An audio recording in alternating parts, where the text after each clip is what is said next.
কালকে যেহেতু নীল পুজো ছিল তাই কালকে আমি বাড়ি গিয়েছিলাম, আর বাড়িতেই কিন্তু আমাদের ওখানে শিব ঠাকুর আসে, সেহেতু আমি বাড়িতেই কিন্তু জল ঢেলেছিলাম কালকে। আর নীলের উপোস করেছিলাম সেহেতু আমি আর কালকে কোনো কিছু রান্নাবান্না বাড়িতে করিনি সেইভাবে। মার কাছে গিয়েছিলাম, মাই সমস্ত কিছু রাতের খাবারও পাঠিয়ে দিয়েছিল, আর রাতে আমি বাড়ি চলে এসেছিলাম। আর আজকে সকাল সকাল রেডি হয়ে এখন যাচ্ছি বাড়িতে, যেহেতু আজকে আমাদের ওখানে চড়কের মেলা আছে। বাড়ি এসে তো রান্নাঘরে চলে এসেছি, যেহেতু মার কিছুদিন আগে না ভীষণই জ্বর হয়েছিল, সেই জ্বরের রেস্টটা এখনও পর্যন্ত কাটেনি, শরীরটা ভীষণই দুর্বল। তাই আমি আর দিদি দুজন মিলেই আজকে রান্নাবান্নাটা করব। তা দেখতেই পাচ্ছ আজকে কিন্তু সমস্তটাই নিরামিষ রান্না হবে, যেহেতু আমাদের এখানে চড়ক যে কদিন হয় সে কদিন কিন্তু সবার বাড়িতেই নিরামিষই রান্না হয়। আর আজকে রান্না করছি ভেজ ডাল, সমস্ত রকম সবজি দিয়ে আজকে ভেজ ডাল রান্না করব, আর রান্না করব ইঁচড়ের তরকারি।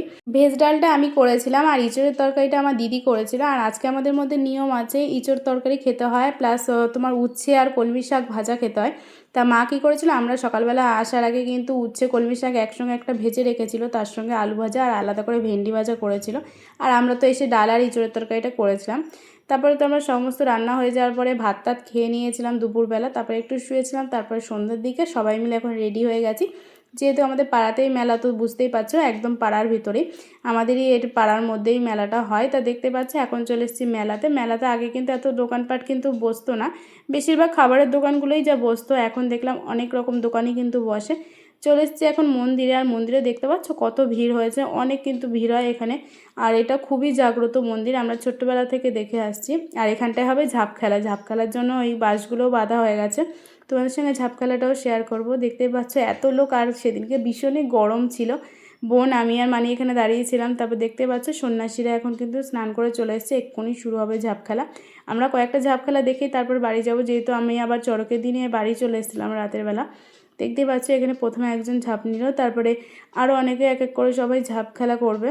অনেক জায়গায় কিন্তু দেখেছি যে খেজুর গাছে কী একটা করে, মানে মোবাইলে দেখা, আমাদের কিন্তু এখানে এরকমভাবেই ঝাঁপ খেলা হয়। সন্ন্যাসী করে অনেক দিন ধরে সন্ন্যাসী থাকতে হয়, আর চড়কের দিন এরকমভাবে করতে হয়, মানে ঝাঁপ দিতে হয় ছেলেদেরকে, আর মেয়েদেরকে জালের তলা দিয়ে যেতে হয়। এরকমই কিছু নিয়ম আছে। যাই হোক, এখানে দেখতে পাচ্ছ সবার কিন্তু ঝাঁপ খেলা প্রায় হয়ে গিয়েছে। আমরা অনেক কটা ঝাঁপ খেলায় দেখেছিলাম, সবগুলো দেখিনি, যেহেতু এখানে অনেক সন্ন্যাসী হয়েছিল, 56 জন না কতজন, তার মধ্যে অনেক মহিলাও ছিল। তো আমরা সব ঝাঁপ খেলা তো আর দেখিনি, কিছুক্ষণ আমরা ঝাঁপ খেলা দেখেছিলাম। তারপর এখানে সবাই কিন্তু হরিণোটও দেয়। তো দেখতে পাচ্ছ আমি কিন্তু 2-1টা বাতাসাও পেয়েছিলাম, বাড়িতে নিয়ে এসেছিলাম সবার জন্য, যেহেতু এখানে ঠাকুরের জিনিস কিন্তু খাওয়া খুব ভালো। ঠাকুরের প্রসাদ তো সেভাবে পাইনি, এটাই পেয়েছিলাম। তারপরে চলে এসেছিলাম বাড়ি।